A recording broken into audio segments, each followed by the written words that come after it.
The call came on a Tuesday night, right as I was rinsing dishes and reminding myself that family drama always seemed to find me when I was too tired to fight it.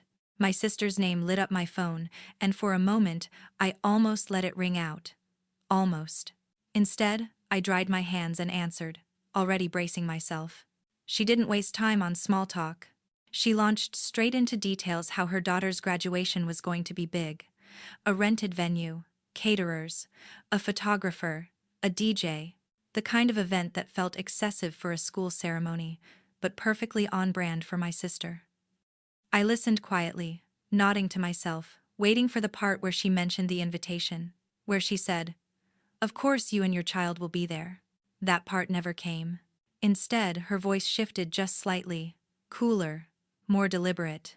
"You can come if you want," she said. Then, like she was explaining a seating chart or a dress code, she added, "But your child shouldn't. She's not important enough to be part of this day." I didn't speak. I don't think I even breathed. She continued talking, filling the silence as if what she'd said was reasonable. Something about keeping the focus where it belonged, about how her daughter had earned this moment, about how kids get distracted, and how it was better if mine just stayed home. My grip tightened around the phone. She was talking about my child, the one who sat at our kitchen table every night doing homework, the one who still asked me to check under the bed before sleeping, the one who had spent her entire life trying not to be a burden to anyone. I asked her once quietly if she heard herself. She laughed, a short, dismissive sound. "Don't make this weird," she said. "It's not personal." That was the moment something inside me went still. Because, when someone tells you your child isn't important enough, it's never just about an event. It's a ranking, a declaration, a line drawn so clearly you can't pretend you didn't see it. When the call ended, I stared at my phone long after the screen went dark. I knew, with absolute certainty, that this wasn't a misunderstanding I could smooth over. It wasn't a conversation I could fix. It was the sentence that ended everything. I didn't tell my child right away. I stood in the kitchen for a long time after the call ended, staring at the counter like it might tell me what the right words were. Parents lie to their children every day for good reasons. We soften edges, we invent excuses, we say things like they were busy, or maybe next time. For a few minutes, I considered doing exactly that, but I looked down the hallway toward her room and knew I couldn't. She was sitting cross-legged on her bed, homework spread out, pencil tucked behind her ear the way she always did when she was concentrating. She looked up when I knocked, smiling without thinking. That smile almost broke me. I sat beside her and took a breath that felt heavier than it should have. "There's something I need to tell you," I said. She knew immediately. Children always do. Her smile faded, but she didn't interrupt. She just waited. I told her what my sister had said. I didn't dramatize it. I didn't add anger. I repeated the words plainly, the way they were given to me, that she could stay home, that she wasn't important enough to attend. She didn't cry. That was the hardest part. She nodded once, slowly, like she was filing the information away, where other disappointments already lived. Her fingers tightened around her pencil until it snapped in half, and she stared at the broken pieces in her palm as if they'd betrayed her. "Oh," she said, "just that." I rushed to explain. I told her none of it was true, that it wasn't about her worth, that adults make selfish decisions. I talked too much, filling the space because the silence scared me. She listened, but she wasn't really hearing me anymore. After a moment, she asked, very quietly, "Did I do something wrong?" I shook my head so hard my neck hurt. I told her no. I told her she was kind and thoughtful and more important than she realized. I told her all the things parents say when they're trying to build a wall against a world that's already found a crack. She nodded again, but this time her eyes dropped. "Okay," she said. "You can still go if you want." End quote. That sentence cut deeper than any insult my sister could have delivered. Because in that moment, I saw what she was doing, making herself smaller to make it easier for everyone else. Accepting exclusion as normal. Learning, far too young, how to step aside quietly. When she turned back to her homework, pretending everything was fine, I stayed there, watching her write with a broken pencil, and realized the truth. This wasn't loud pain. It wasn't dramatic. It was the quiet kind. The kind that teaches a child exactly where they stand and how little space they're allowed to take. The reaction came faster than I expected. I hadn't even put my phone down before the family group chat lit up, message after message stacking on top of each other like a verdict already decided. My sister went first, of course. She framed it calmly, almost kindly, as if she were doing me a favor. She wrote that she was heartbroken I was taking things the wrong way, that she never said my child wasn't important, only that the day needed to stay focused, that I was being emotional and reading too much into it. I stared at the screen, my jaw clenched. Minutes later, my parents joined in. My mother told me I was overreacting. My father reminded me that graduations were once-in-a-lifetime moments and that I should be the bigger person. No one repeated the words my sister had actually used. Instead, they translated them into something softer, something easier to defend. Then came the subtle shift. Why was I always so sensitive? Why did I have to turn everything into a conflict? Why couldn't I just let my sister have her moment? I typed a response 3 times and deleted it each time. Every version sounded like I was begging to be understood by people who had already decided not to listen. My sister accused me of creating drama where none existed. She suggested publicly that my child wouldn't even enjoy the event anyway. Someone added a laughing emoji. Another relative said kids needed to learn that not everything was about them. That one landed hard. Because that was the lie at the center of it all. That this was about teaching a child a lesson, not about ranking her worth. At some point, my mother used my full name, the way she only does when she's disappointed. "Renee," she wrote, "you've always taken things too personally. Actions." Seeing my name there, Renee Walsh, felt strangely clarifying. I realized then that this wasn't new. The minimizing, the rewriting, the way my sister's choices were always explained, justified, softened, while my reactions were labeled excessive. I had spent years learning how to swallow discomfort to keep the peace, and the moment I stopped, I became the problem. What hurt most wasn't the messages themselves. It was what was missing. No one asked how my child was doing. No one asked if she was okay. No one said her name. They debated logistics, tone, intent, everything except the impact. By the end of the night, the story had been neatly repackaged. My sister was generous, my parents were reasonable, and I was difficult, emotional, uncooperative. I put my phone face down on the table and felt something settle in my chest, heavy but clear. This family wasn't confused. They understood exactly what had happened. They just didn't think my child was worth defending, and they expected me to accept that quietly, the way I always had. That was the moment I knew I was on my own. And strangely, for the first time, that truth felt more honest than anything they'd said all day. Once the noise of the group chat faded, the silence left room for memories I had spent years pushing aside. Because this wasn't really about a graduation party. That was just the latest excuse. I started noticing how easily my mind jumped backward, connecting moments that had once felt unrelated. Birthdays where my sister's child received elaborate gifts, while mine was handed an envelope with a card signed in a rush. Holidays, where schedules were rearranged at the last minute because my sister needed more time, and we were expected to understand. School events where my parents showed up late, or not at all, because something more exciting had come up for someone else. Every time, there had been an explanation, a reason, a soft landing for behavior that always seemed to fall the same way. I told myself it didn't matter. I told myself kids don't keep score. I told myself love doesn't need to be equal to be real. But my child noticed. She noticed who was celebrated loudly and who was praised quietly, if at all. She noticed how conversations shifted when my sister spoke, how adults leaned in when her child talked about achievements, how the room seemed to brighten for everyone except her. I remembered one Christmas in particular. My child had carefully wrapped handmade gifts, drawings, little crafts she'd worked on for weeks. She watched as my sister's child unwrapped expensive electronics to cheers and laughter. When it was finally her turn, the room had already moved on. Someone told her how thoughtful she was, then immediately redirected attention back across the room. That night, she asked me why she felt invisible. I told her she was imagining it. The memory made my chest tighten now. There were vacations planned around my sister's needs, family photos taken when my child stepped away, inside jokes she didn't understand because no one bothered to include her. Each moment small enough to dismiss, harmless enough to excuse until they stacked into something undeniable. This party hadn't come out of nowhere. It was simply the first time my sister had said the quiet part out loud. When my child asked me, later that week, "Is there something about me they don't like?" I heard years of unanswered questions behind it. She wasn't asking about the party, she was asking where she stood, where she always had. I realized then how much energy I had spent trying to protect an illusion. How often I had explained things away so she wouldn't feel what I was too afraid to confront.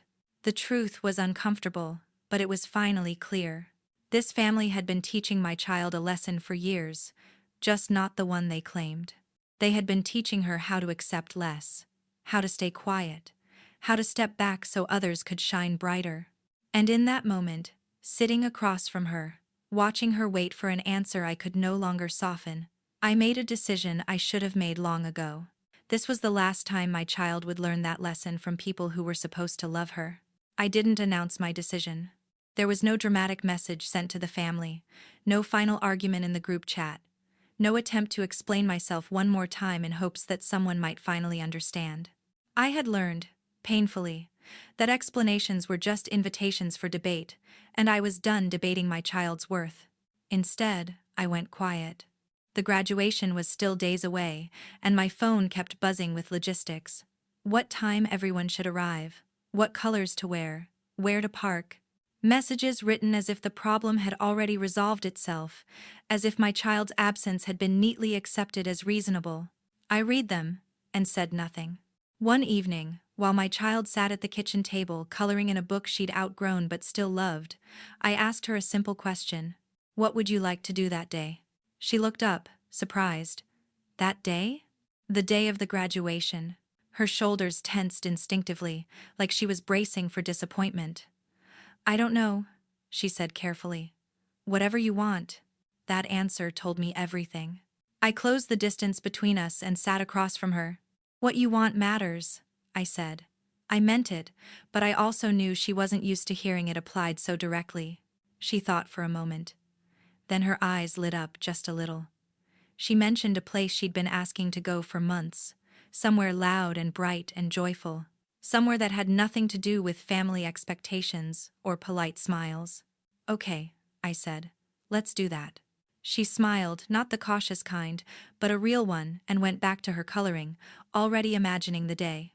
That night, after she went to bed, I sat alone and let the weight of my choice settle. I knew what I was giving up. Years of tradition, the comfort of showing up and staying silent, the illusion of belonging. But I also knew what I was choosing. I was choosing a day where my child wouldn't feel ranked or measured, a day where she wouldn't have to shrink herself to fit into someone else's celebration, a day where she could take up space without apology. I didn't owe anyone an explanation for that. For the first time in a long while, I wasn't trying to keep the peace. I wasn't trying to be the bigger person or the easier one. I wasn't trying to preserve something that had already shown me its limits. I was choosing my child. And once that decision was made, everything else became simple. The morning of the graduation arrived clear and bright, the kind of day that felt intentionally cheerful, as if the world hadn't gotten the memo about how much weight I'd been carrying. My phone buzzed before I even got out of bed, messages lighting up with reminders, last-minute changes, excitement spilling through the screen. I turned the phone face down and left it there. Instead, I woke my child gently, the way I always did on days that mattered. I told her to grab her sneakers, a hoodie, and her favorite backpack.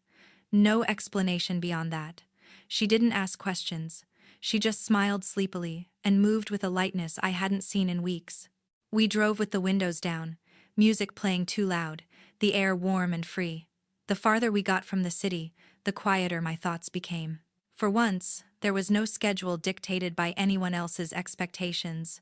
No rehearsed smiles, no pretending. When we arrived, her eyes widened. The place was exactly what she'd imagined. Bright colors, noise, laughter, movement everywhere. She grabbed my hand without thinking and pulled me forward, already forgetting to be careful, already forgetting to be small. For hours, she laughed until her voice went hoarse. She ran, without checking who was watching. She ate food with her hands, and didn't apologize for the mess. She was just a child again, not a comparison, not an afterthought, not someone waiting to be included. At one point, while we sat on a bench catching our breath, she leaned against me and said almost casually, "I'm glad we're here." That was it. No bitterness. No mention of what she was missing. Just relief. I thought about the other celebration happening somewhere else. The carefully arranged seating, the speeches, the applause that came on cue.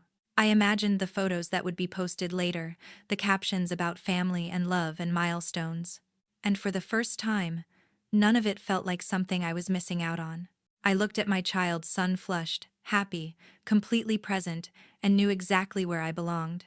My phone buzzed again in my bag. I didn't check it. Instead, I memorized the sound of her laughter echoing off walls that had nothing to do with obligation. I memorized the way she looked when she wasn't bracing herself for disappointment. I memorized the ease in her shoulders, the confidence in her step. On the drive home, she fell asleep against the window, exhausted and content. I glanced at her reflection in the glass and felt a deep, steady certainty settle in my chest. Whatever fallout waited for me later, whatever explanations people demanded or judgments they passed, I would handle it. Because that day, while everyone else was watching a ceremony, I was watching my child feel chosen. And I knew, without question, that I had chosen right. The dinner was scheduled for 2 days after the graduation. A welcome-back meal, my mother called it, as if we'd all returned from the same place. As if nothing had happened. As if silence meant consent. I considered not going. I really did. But part of me wanted to see it clearly, without distance, without filters. I wanted to know if I was imagining things, the way I'd been told I always did. So we went. The house looked the same as it always had. Too clean, too staged, every surface arranged for appearance rather than comfort. The moment we walked in, the energy shifted. Conversations paused. Eyes flicked toward us and then away. My sister sat at the center of the table, glowing, already halfway into her retelling of the graduation. She didn't miss a beat when she saw us. "Oh good, you made it," she said, smiling tightly. "We were just talking about how perfect everything turned out." Teachers contracted. Plates were passed, glasses were filled, the story resumed. She described the applause, the decorations, the photos. She mentioned the speeches twice. My parents nodded along, interrupting only to add their own favorite details. It felt rehearsed, like a performance meant to be witnessed. My child sat beside me, quiet, too quiet.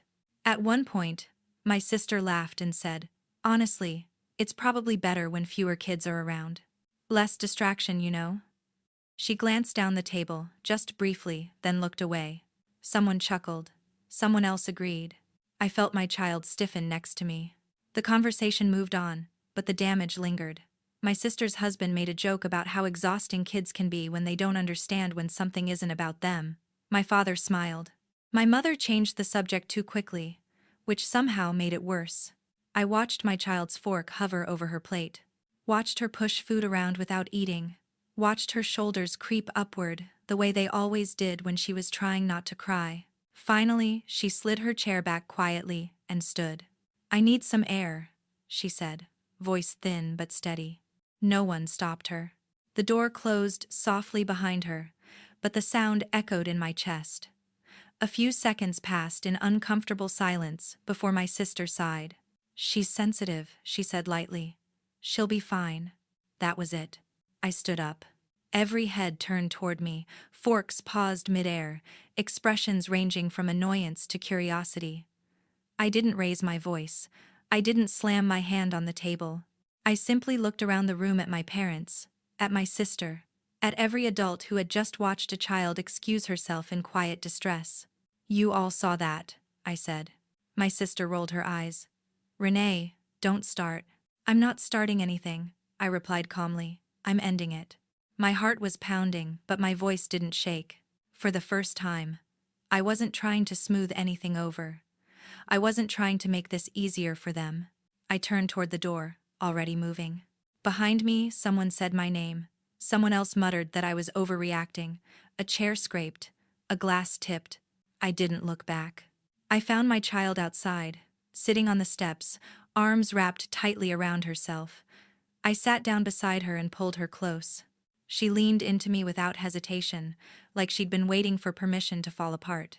Inside that house, they could keep their stories, their laughter, their excuses. At that table, they had made their choice. And now, so had I. I didn't reveal anything that night. I took my child home, tucked her into bed, and sat beside her until her breathing evened out.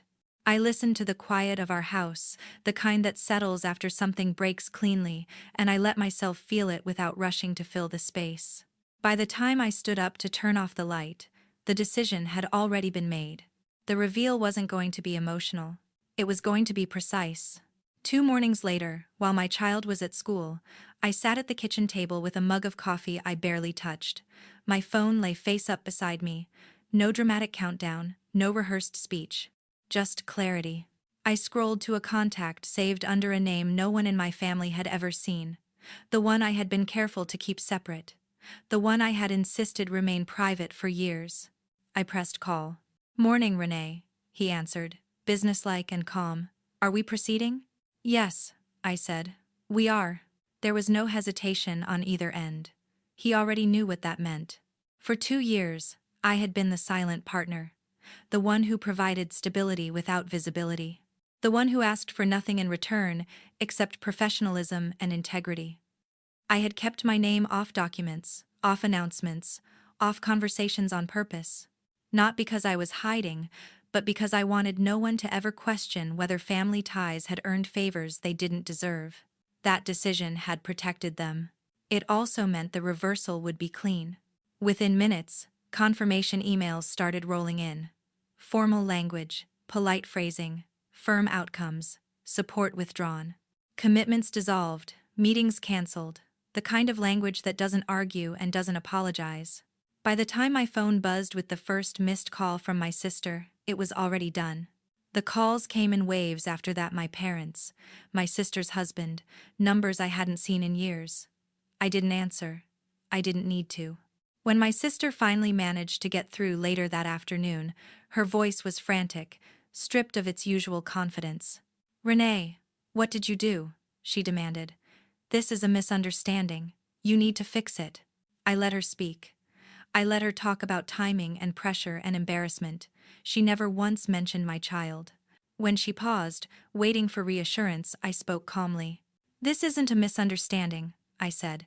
"It's alignment." She scoffed, then laughed sharply. "You can't do this over a dinner.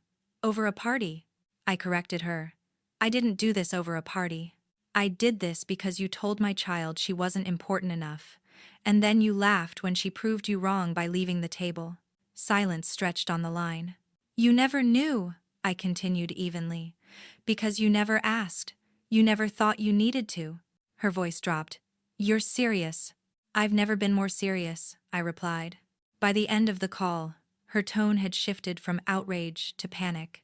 She talked about consequences, about optics, about what this would mean for her family. I listened, detached. Because the truth was simple. I hadn't used power to punish. I had used it to protect. For the first time, the imbalance in that family wasn't emotional, it was structural. And once it was exposed, there was no pretending it hadn't always been there. They just hadn't noticed. Because they never imagined I had anything worth noticing until I took it away. The fallout was immediate. My phone became impossible to ignore, not because I answered it, but because it wouldn't stop vibrating. Missed calls stacked into the dozens. Voicemails blurred together, all urgency and accusation. My sister swung wildly between fury and desperation. 1 minute she blamed me for sabotaging her life. The next, she begged me to call someone, anyone, to reverse it. My parents tried a different angle. They said I had gone too far, that I had embarrassed the family, that whatever my sister had said, this was disproportionate. They framed it as concern, but underneath it was the same message I'd heard my whole life. Fix this so things can go back to normal. Normal for them. 2 days later, there was a knock at my door. I didn't need to look through the window to know who it was. When I opened it, my sister stood there, eyes red, confidence gone. Her husband hovered behind her, silent and pale.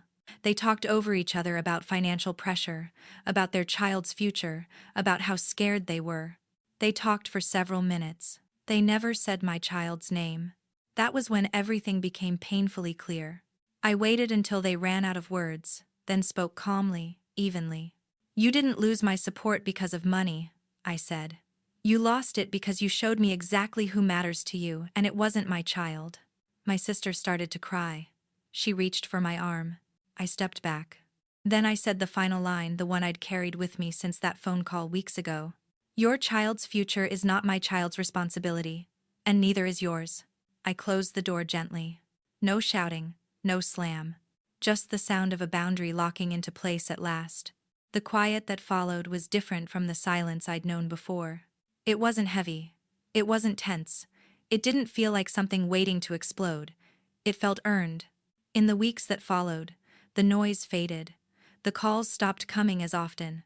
Family gatherings happened without us, or didn't happen at all. I heard pieces of updates through distant channels, but none of it pulled at me the way it once would have. Distance, I learned, can be a form of clarity. What mattered was what happened inside our home. My child slept better. She laughed more easily. She stopped scanning rooms for approval that never came. Slowly, she began to take up space again, asking questions, sharing opinions, trusting that she wouldn't be dismissed for having them. One evening, as we sat at the kitchen table working through homework, she looked up and said, "I like it better when it's just us." So did I. I thought back to all the years I had spent asking for permission to speak, to object, to matter. How often I had waited for someone else to validate feelings I already knew were real. Protecting my child taught me something I should have learned much earlier. Peace doesn't come from being understood by people who refuse to listen. It comes from choosing what you will no longer accept. I didn't destroy my family. I stopped sacrificing my child to keep one intact. And if that made me difficult, or cold, or unforgiving in their eyes, I could live with that. Because when I tucked my child into bed that night, she wrapped her arms around my neck and whispered, "Thank you for choosing me." That was the only permission I ever needed.